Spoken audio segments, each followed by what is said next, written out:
네, 하나님께서 오늘 우리에게 주신 말씀은 여호수아 21장 20절부터 45절까지의 말씀입니다. 구약성경 351쪽 여호수아 21장 20절부터 45절까지의 말씀, 우리 하나님의 말씀을 다 같이 한 목소리로 천천히 봉독하겠습니다. 20절부터 45절까지의 말씀입니다. 하나님의 말씀을 함께 봉독하겠습니다.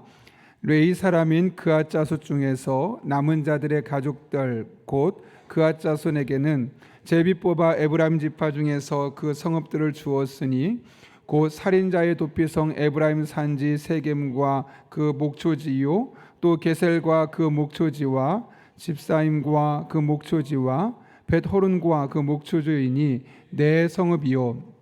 또 단지파 중에서 준 것은 엘드게어와 그 목초지와 기쁘돈과 그 목초지와 아얄론과 그 목초지와 가드림몬과 그 목초지이니 네 성읍이요.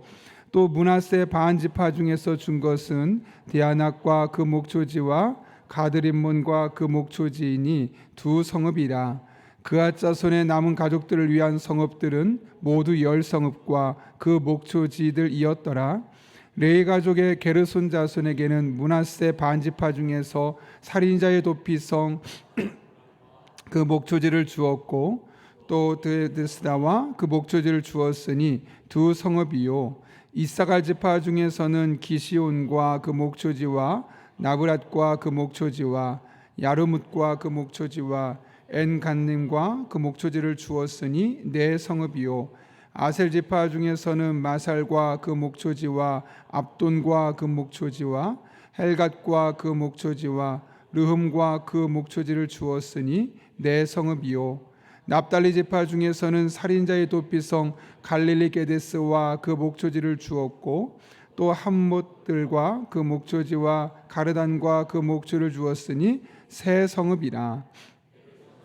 그 가족대로 받은 성읍들은 모두 13성읍과 그 목초지들이었더라. 그 남은 레위 지파 사람 무라리 자손의 가족들에게 준 것은 스불론 지파 중에서 용람과 그 목초지와 가르다와 그 목초지와 딥나와 그 목초지와 나알랄과 그 목초지이니 네 성읍이요. 르우벤 지파 중에서 준 것은 베셀과 그 목초지와 아스와 그 목초지와 그대묵과 그 목초지와 무밧과 그 목초지이니 네 성읍이요. 갓 지파 중에서 준 것은 살인자의 도피성 길랏 라목과 헤스본과 그 목초지와 야셀과 그 목초지이니 모두 네 성읍이라. 이는 레위 가족의 남은 자 곧 무라리 자손이 그들의 가족대로 받은 성읍이니 그들이 제비 뽑아 얻은 성읍이 12성읍이었더라. 레위 사람들이 이스라엘 자손의 기업 중에서 받은 성읍은 모두 48성읍이요 또 그 목초지들이라. 이 각 성읍의 주위에 목초지가 있었고 모든 성읍이 다 그러하였더라. 여호와께서 이스라엘에게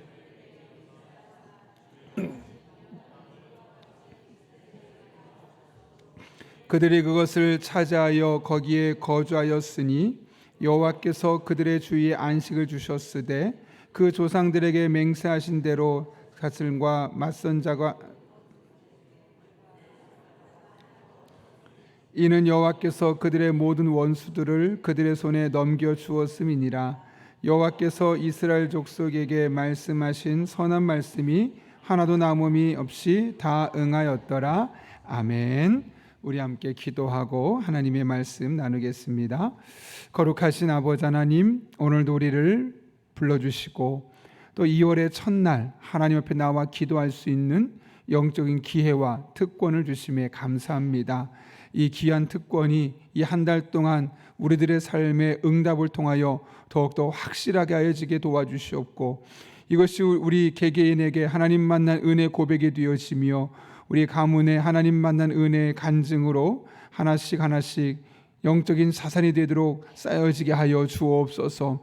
그렇게 우리 가정이 이 한 달도 하나님과 함께 시작하고 하나님과 함께 마칠 수 있도록 시작하는 이 순간부터 하나님 눈동자처럼 우리를 지켜주시고 보호하시고 가장 선한 길로 이끄신 하나님으로 우리의 삶에 만나 주옵소서. 함께 하실 줄 믿사옵고 예수님의 이름으로 기도하옵나이다. 아멘. 우리가 기도를 한 가지 좀 부탁하려고 하는데요. 우리 집사님 중에 강병국 집사님이라고 계십니다. 아내분은 이제 정혜미 집사님이신데 남편께서 명절 다음 날 이제 잠깐 일을 하시고 출근하시고 오셨다가 앉아있다 갑자기 이제 쓰러지시면서 심정지가 왔었습니다. 급하게 병원에 가서 이제 수술해갖고 이제 자가호흡은 시작이 되었는데 아직 정신이 돌아오지 않은 상태입니다. 그래서 우리가 어제도 기도했고 또 오늘도 기도하고 그렇게 하나님께서 이번 기회를 통해서 우리 기도를 통하여서 또 귀한 집사님을 다시 과거로 돌리셔서 건강을 회복시켜 주시고 개인의 가정과 또 우리 교회 공동체 하나님 만난 은혜 고백이 넘칠 수 있도록 여러분 오늘 또 기회될 때마다 함께 기도해 주시기를 부탁드립니다. 칭찬은 고래도 춤추게 한다라는 책으로 잘 알려진 켄 블랜차드라는 사람이 있습니다. 사실 이 사람이 알려진 것은 그 책이 아니라 1분 경영이란 책이었는데 그 책을 약 1300부가 팔렸습니다. 그 책이 팔리기 시작하면서 세계적인 경영 컨설턴트 또 베스트셀러 작가로 알려지게 되었죠. 일반적으로 만약에 여러분이 책을 한 권 썼는데 1300만 부가 팔리고 어마어마한 돈을 벌어들이게 되고 또 명성까지 얻게 된다면 사람이 어떻게 될까요? 교만해지게 될 수밖에 없고 또 어깨에 힘이 들어갈 수밖에 없을 겁니다. 그런데 그는 오히려 그렇게 잘 되었음에도 불구하고 깊은 고뇌에 빠졌다고 합니다. 나는 그렇게 뛰어난 작가도 아니고 또 내가 그렇게 똑똑한 리더도 아닌데 어떻게 이런 책을 쓸 수 있었고 어떻게 이런 많은 사람이 찾는 리더가 될 수 있었지? 내가 이렇게 과분하게 성공할 수 있었던 이면에는 분명 무엇인가 있을 거야. 이유가 있을 거야. 어떤 분이 내게 무언가 말씀하시고자 하는 뜻이 있었던 것이 아닐까? 도대체 그분이 누구일까? 그분을 내가 좀 알아야겠다 하면서 기독교에 대해서 깊이 연구하기 시작했습니다. 사실 그 전까지는 기독교를 알긴 알았지만 뭐 깊은 신앙을 가진 사람은 아니었는데 자신의 이와 같은 놀라운 성공을 손에 쥐고 나서 이 성공을 거둘 수 있는 이유가 도대체 무엇 때문일까? 나 개인의 실력만으로는 해석할 수 없는 이 무엇인가 있겠구나 라는 것을 그가 알게 되었고 그렇게 연구하다가 몇 년 뒤에는 예수 그리스도를 자신의 구주로 영접하는 그런 놀라운 은혜를 경험하게 되었습니다. 그리고 나서 그는 그때 이후로 어느 곳에 가서 강연을 하든 나는 예수님을 믿는 사람입니다. 그리고 자신이 어떻게 예수님을 믿게 되었는지를 많은 사람에게 알리며 다니는 거죠. 자랑스럽게 오히려 그 예수님을 전하는 겁니다. 많은 사람이 이 과학의 시대, 합리적인 정신이 지배하는 이 시대, 비과학적이고 비합리적인 그 예수를 믿는다는 그런 어리석은 짓을 하고 있느냐? 라고 말하는 시대에 나는 자랑스럽게 예수님 믿습니다 라고 전하는 삶을 살게 되었다는 겁니다. 그 이유는 나의 삶에 이와 같은 많은 일들이 있었던 것은 돌아보니 결국 하나님 때문이었다라는 사실을 분명히 알았기 때문이죠. 신앙은 해석이다라는 말 아마 많이 들어보셨을 겁니다. 이게 무슨 말이냐면 내 삶에 주어진 일들을 내가 어떻게 해석하느냐에 따라서 그것이 나를 보다 더 나은 길로 이끌 수도 있고 보다 더 시궁창으로 혹은 구렁텅이로 이끌 수도 있기 때문에 그렇죠. 사실 우리는 신앙생활함에도 불구하고 많은 문제들에 부딪힙니다. 그런 맥락에서 그 문제가 얼마나 크냐 얼마나 작으냐 크고 작음의 문제는 중요하지 않습니다. 그 문제가 얼마나 오래되고 나의 삶에 지속되어 왔느냐 간헐적으로 짧게 있었던 일이냐 이 또한 우리에게 그렇게 큰 의미를 주는 것은 아닙니다. 중요한 것은 크든 작든 상관없이 그것이 얼마나 지속되어 왔는지 잠깐 한 번쯤 경험한 것인지 상관없이 그것을 내가 어떻게 해석하느냐에 따라 달라지기 때문에 그렇습니다. 단적인 예로 다윗과 골리앗의 싸움을 생각해 볼까요? 여러분 골리앗이 이스라엘 백성 앞에 나와서 시비를 걸고 이스라엘 백성을 자극했죠. 처음에는 이스라엘 백성들만 자극했지만 시간이 지나면서 하나님을 이제 무시하는 발언을 합니다. 이스라엘 백성들이 듣고 보기에는 너무너무 속이 터지는 일이죠. 내 하나님을 그렇게 무시하는 발언을 들을 때 얼마나 이스라엘 백성들의 마음속에 속상했겠습니까? 그러나 그들은 앞으로 나설 수가 없었습니다. 골리앗과 싸우면 진다고 생각했기 때문이죠. 이것이 그 당시 이스라엘 백성들이 갖고 있었던 상황에 대한 해석이었습니다. 지금 나가면 우리는 골리앗과 싸우면 무조건 지게 되어 있어. 우리는 승리를 가질 수 없어. 그들이 갖고 있었던 상황에 대한 해석이었죠. 그래서 아무도 그들 앞에 나가서 싸우고자 하는 열망을 가질 수 없었습니다. 반면에 동일한 상황에서 전혀 다른 해석을 했던 사람이 있습니다. 바로 다윗이죠. 완벽하게 똑같은 상황입니다.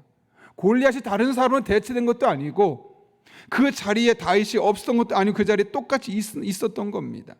그런데 다윗은 싸우겠다고 달려나갔습니다. 어떻게 그럴 수 있었겠습니까? 같은 상황이었지만 그 상황을 다른 이스라엘 백성들과 다르게 해석했기 때문이죠. 아무리 골리앗이 커도, 아무리 저가 다 싸움에 능한 사람이라 할지라도 이 순간 하나님이 나와 함께 하시기만 한다면 나는 능히 싸워서 저와 함께 이길 수 있을 것이다 라고 해석했던 겁니다. 환경이 달라진 것이 아니라 동일한 환경을 해석했던 그의 믿음이 달랐던 것이죠. 그래서 그는 담대하게 앞으로 나아갈 수 있었고 하나님은 실제로 그런 다윗을 도와주셨고 골리앗과의 말도 안 되는 전투에서 승리를 거머쥘 수 있었던 것이죠. 해석이 그 상황을 바꾼 겁니다. 오늘 본문에서도 우리가 가져야 될 해석, 영적인 해석이 무엇인지를 우리에게 주고 있는데요. 여호수아 21장은 가나안 땅 정복이 완성되어가는 시점에서 정복 전쟁에 대한 평가를 하고 있는 장면이죠. 특별히 이 전체가 다 레위 지파에게 어떤 땅이 분배가 되었느냐 그 내용을 설명하다가 마지막 43절부터 45절까지 말씀 보게 되면 이 모든 정복 전쟁을 마무리를 지으면서 이 어떻게 이것이 완성될 수 있었는지에 대해서 해석하고 있습니다. 그런데 이를 어떻게 묘사하고 있습니까? 자, 43절 말씀 보면 이렇게 기록하고 있죠. 같이 한번 읽겠습니다. 시작. 여호와께서 이스라엘의 조상들에게 맹세하사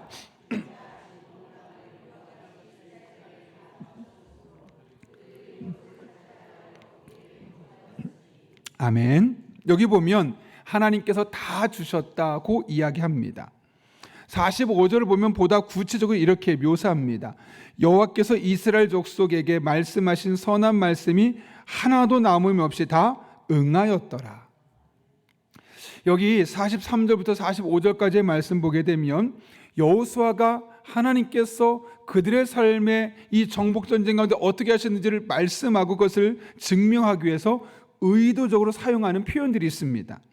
예를 들면 43절은 이스라엘에게 다 주셨으므로 여기 다라는 표현을 사용하고 있고 44절을 보면 맹세하신 대로 하셨으므로 라고 말씀하시면서 하나님께서 맹세하신 것을 그대로 지키셨다는 사실을 언급하고 있습니다. 또 45절 보면 하나도 남김이 없이 다 응하였더라 라는 표현을 사용하고 있습니다. 이 43절, 44절, 45절의 주어는 누구냐면 바로 여호와께서입니다. 여호와께서 다 주신 것이고 여호와께서 맹세하신 대로 행하신 것이고 여호와께서 하나도 남김이 없이 다 응하신 것임을 분명하게 말씀하고 있는 것이죠. 겉으로 보기에는 이스라엘 백성들이 가나안 땅을 정복했습니다. 그것도 무려 7년이 넘는 시간을 목숨 걸고 싸워서 쟁취한 것입니다. 그런데 여호수아는 이스라엘 백성들이 했던 모든 노력은 그 다 철저히 배제하고 하나님께서 하신 일들만을 최상급의 표현을 사용해서 지금 묘사하고 있는 것이죠. 왜 이렇게 하는 것일까요, 여러분? 하나님께서 하셨다는 거예요. 이스라엘 백성들이 싸웠지만 그들이 노력했지만 피땀 흘려가며 전쟁을 치렀지만 그 일을 하신 분은 시작부터 진행되고 마치는 순간까지 철저하게 하나님께서 하신 완벽한 일이었다는 사실을 강조하기 위해서죠. 물론 이스라엘이 가나안 땅을 정복하는 과정에서 직접 수많은 전쟁을 치렀습니다. 분명히 그들의 피 같은 노력 덕분입니다. 그러나 여호수아는 다시 한번 말합니다. 여호와께서 하셨다. 여호와께서 다 그렇게 하셨다. 이 점을 잊지 말아야 합니다. 우리의 노력 이면에 누가 움직이고 계시다는 겁니까? 하나님이 움직이고 계시다는 거죠. 우리가 고군분투하고 있는 이 시간 동안 하나님은 우리를 위해 일하고 계시며 우리를 위해 싸우고 계신 겁니다. 다윗과 골리앗의 전투에서 다윗이 나가 싸울 때 겉으로 볼 땐 다윗과 골리앗의 싸움이었지만 하나님께서 다윗과 함께 싸우셔서 승리를 주신 것처럼 이스라엘 백성은 7년이 넘는 시간 동안 그 수많은 가나안 족속들과 싸우면서 전쟁을 치러 땅을 획득했던 그 과정 중에 그들만 싸운 것이 아니라 하나님께서 그들과 동행하시고 힘주시고 능력 주시고 지혜 주시고 하나 되게 하셔서 승리를 주신 것처럼,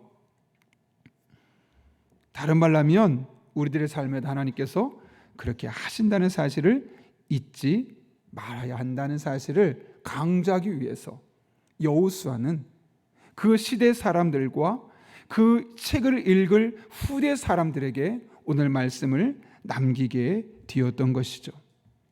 여러분, 우리가 이 사실을 잊지 말아야 합니다. 우리가 움직일 때, 우리가 수고할 때, 땀 흘릴 때 나 혼자 하는 것이 아닙니다.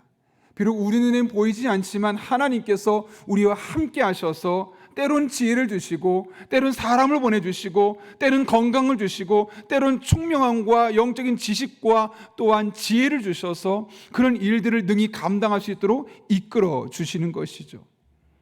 우리가 이 사실을 잊지 않고 살아가면 어떤 어려움, 어떤 상황 속에서도 하나님을 의지하고 하나님 붙들고 믿음으로 살아갑니다.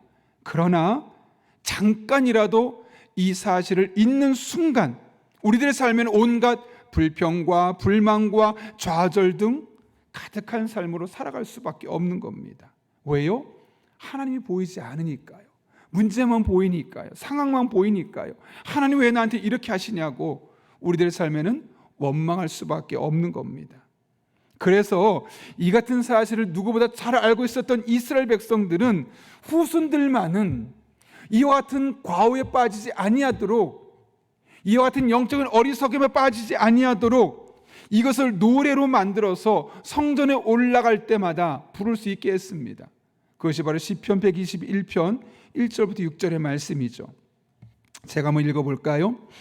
내가 산을 향하여 눈을 들리라. 나의 도움이 어디서 올까? 나의 도움은 천지를 지으신 여호와에게서로다.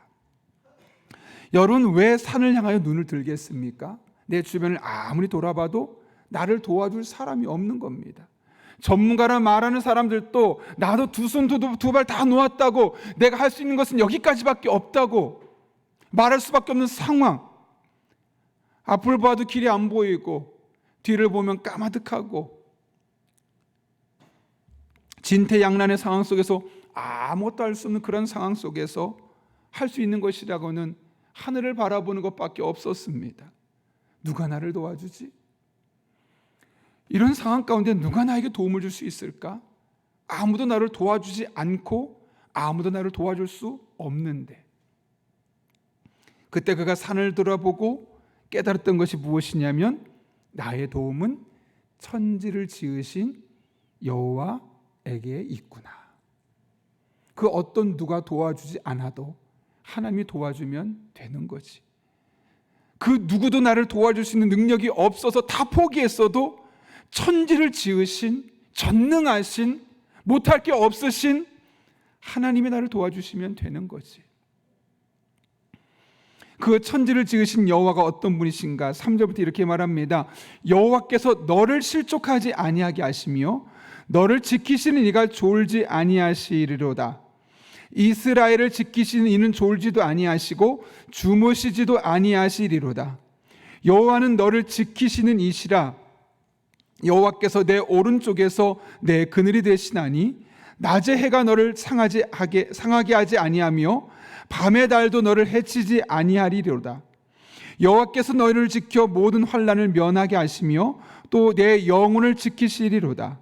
여호와께서 너의 출입을 지금부터 영원까지 지키시리로다. 아멘.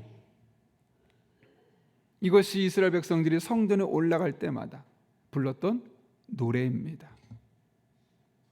내가 산을 향하여 눈을 들리라. 나의 도움이 어디서 올까?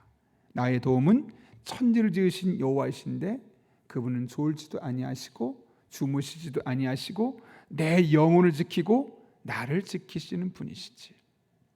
그분이 나를 지키시되 지금부터 영원까지 지키시고 보호하시는 분이시지. 그래, 아무도 없는 게 아니었구나. 하나님이 나를 지켜주셨고 지켜주실 것이구나. 이런 믿음의 고백을 모든 이스라엘 백성들이 하도록 성전에 올라갈 때마다 노래를 만들어서 고백하게 했던 겁니다. 그런데 그렇게 이스라엘 백성들이 믿었고 고백했던 그 하나님이 바로 오늘 저와 여러분의 하나님이시고 그분이 저와 여러분의 삶 가운데 치밀하고 완벽하게 역사하고 계시다는 겁니다. 우리가 볼 땐 내 인생 왜 이렇게 꼬여 있을까? 그렇게 생각될 수 있고 이 문제가 전혀 해결될 수 없을 것처럼 보일 때가 있습니다. 그럴 때 여전히 우리의 뒤에서 우리를 위해 일하고 계신 하나님을 바라볼 수 있기를 바랍니다. 나를 위해서, 우리의 가정을 위해서, 우리 교회를 위해서, 우리 나라와 민족을 위해서 졸지도 아니하시고 주무시지도 아니하시는 하나님, 그 하나님 반드시 우리들 삶에 역사하셔서 치밀하게 완벽하게 하나님의 선한 계획을 완성시켜 가실 겁니다. 제가 아는 선교사님이 계세요. 중국에서 8년 정도 사역을 했습니다. 누구보다 열정적으로 사역했죠. 그런데 잘 아시는 것처럼 시진핑이 오랫동안 장기 집권을 하기 시작하면서 그 자신들의 사상에 이 해가 될 만한 것들이 무엇일까 생각하면서 기독교를 첫 번째로 꼽았고, 그래서 기독교를 믿는, 특별히 기독교 복음을 전하는 선교사들을 추방하기 시작했습니다. 그 선교사님도 신대원을 졸업하고 사역을 조금 하고 가장 먼저 간 곳이 중국이었고, 이제 중국에 완벽하게 적응했습니다. 언어나 생활 등. 그런데 추방당하고 나니까 너무 절망적인 겁니다. 갈 곳이 없는 겁니다. 새로운 선교지를 가게 되면 새로운 언어를 배워야 되고 또 새로운 선교 현장을 찾아야 되고, 무엇보다 8년 넘게 중국에서 중국어를 배웠던 자녀들이 이제 새로운 나라를 가게 되면 또 새로운 언어를 배우면서 공부를 해야 되는데 이거 어떻게 해야 되는가, 너무 난감한 겁니다. 방법이 없죠. 그러다가 너무너무 힘든 시간을 잠깐 보내면서 이 나라 저 나라를 찾다가 영어권 나라로 가게 되었습니다. 근데 마침 그곳에 참 놀랍게도 그곳에 가서 이제 사역을 시작하려고 마음을 먹었는데 갑자기 중국 사람들이 그 나라로 몰려들기 시작하는 겁니다. 그것도 믿는 사람들이. 믿음을 가진 사람들이 중국에서 신앙인을 핍박하는 것을 참지 못하고 이제 점점 다른 나라로 가기 시작하는데 그 중에 하나가 필리핀입니다. 이 필리핀으로 많은 중국 사람들이 모이기 시작하면서 믿음의 사람들의 공동체가 세워지기 시작하는 거죠. 그래서 그곳에 오는 사람들에게 복음을 전하고 또 그 필리핀에 온 중국인 지도자들을 양육하고 생각지도 못한 곳에서 그를 감당하는 겁니다. 내가 이제 중국에서 필리핀에 왔으니까 영어를 새로 배워야 되고 영어로 필리핀 사람들이 선교해야 되나 고민하고 있었는데 8년 동안의 노력이 하나도 헛되지 아니하도록 필리핀에 와서 중국 사람들에게 중국어를 가르치면서 복음을 전할 수 있는 그런 놀라운 기회의 문이 다시 열리게 되는 겁니다. 신기하지 않습니까? 중국이 아닌 필리핀에서 중국 사람들에게 복음을 전하는 사역을 감당하는 선교사님. 더 감사한 것은 그런 가운데 자녀들이 영어를 공부하기 시작하면서 대학에 들어가기 좋은 조건을 갖추게 되었고 드디어 한국에 있는 꽤 괜찮은 대학에 입학 허가를 받을 수 있게 되었다는 거죠. 외국에 있었을 뿐만 아니라 영어가 어느 정도 되어 가니까 이런 학생이면 우리가 받을 수 있겠다 싶어서 그런 학생까지 받게 되었다는 겁니다. 여러분, 중국에서 쫓겨났을 때만 해도 얼마나 막막했었겠습니까? 길이 없어서 모든 사역을 접고 한국으로 들어올까 심각하게 고민까지 했었습니다. 그런데 돌아보니까 안 될 것으로 보였던 그런 모든 상황 가운데 하나님이 여전히 계획이 있으셨고 그분에게 때마다 상황마다 필요한 도움을 절대적으로 치밀하고 완벽하게 공급해 주셨던 것이죠. 그리고 나서 간증하는 것이 역시 하나님은 계획이 있으시구나, 역시 하나님은 나와 함께하고 계셨구나 라는 것을 간증하게 하셨던 겁니다. 마찬가지입니다. 그 이스라엘 백성들이 만났던 하나님, 그 선교사님이 경험한 하나님이 바로 오늘 저와 여러분이 믿고 있는 하나님입니다. 이 하나님 우리를 지키고 계십니다. 이 하나님은 우리에게 필요한 도움을 제공해 주십니다. 그래서 우리가 이렇게 하루하루 믿음으로 살아갈 수 있는 겁니다. 이걸 믿는 것이 믿음이고 이렇게 믿고 살아가는 것을 일컬어 우리는 신앙생활이라고 이야기하는 것이죠. 그리고 이것을 볼 줄 아는 사람, 우리의 열심히 살아가는 그 이면에서 우리를 통해 일하고 계신 하나님을 볼 줄 아는 사람을 우리는 믿음의 사람이라고 말하는 것이, 그것을 볼 수 없는 사람을 일컬어 믿지 않는 불신자라고 말하는 겁니다. 여러분, 불신자와 신앙인의 차이점은 다른 데 있지 않습니다. 똑같이 열심히 살아갑니다. 똑같이 땀을 흘립니다. 차이점이 있다면 그 열심히 일하는 그 뒤에서 우리를 위해 여전히 일하고 계신 하나님을 믿음의 눈으로 볼 수 있는 사람은 믿음의 사람이고, 그 하나님이 보이지 않는 사람은 믿지 않는 사람이고, 그래서 그들이 볼 때 우리는 참으로 어리석어 보이지만 실상은 우리가 보기에 그들이 너무나 불쌍하고 안타까울 수밖에 없는 것이죠. 인생은 결단코 우리가 예측한 대로, 우리가 원하는 대로만 흘러가진 않습니다. 그러나 항상 그 이면에서 하나님께서 우리를 지켜주시고 선한 길로 인도하여 주십니다. 그 시간이 몇 주가 될 수 있고 몇 달이 될 수도 있습니다. 때로는 몇 년이 가기도 합니다. 언제 시작해서 언제 끝날까지 우리는 아무도 알지 못합니다. 그러나 하나님은 알고 계시고 하나님 그때그때마다 필요한 도움으로 반드시 우리와 함께하여 주실 것입니다.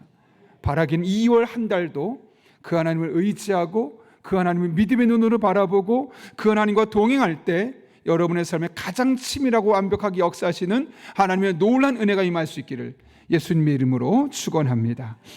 우리 함께 기도하겠습니다. 거룩하신 아버지 하나님, 오늘도 우리를 주님 전에 불러주시고 하나님의 말씀을 붙들고 여전히 우리들의 삶에 일하고 계신 하나님을 의지할 수 있는 믿음을 주신 후에 진심으로 감사를 드립니다. 현재 우리의 상황, 아픔, 고민, 더 이상 이것들에 우리의 신앙을 매이지 않게 도와주시옵고, 어려움 속에서도 아픔 속에서 여전히 우리의 일하고 계신 하나님을 믿음의 눈으로 바라보고 그분을 의지하며 마침내 그분의 도우심을 경험하는 복된 성도님들 되게 하여 주옵소서. 이 한 달도 함께 하시고 특별히 오늘 이 새벽에 우리를 기도를 통하여 역사하여 주옵소서. 예수님의 이름으로 기도하옵나이다. 아멘.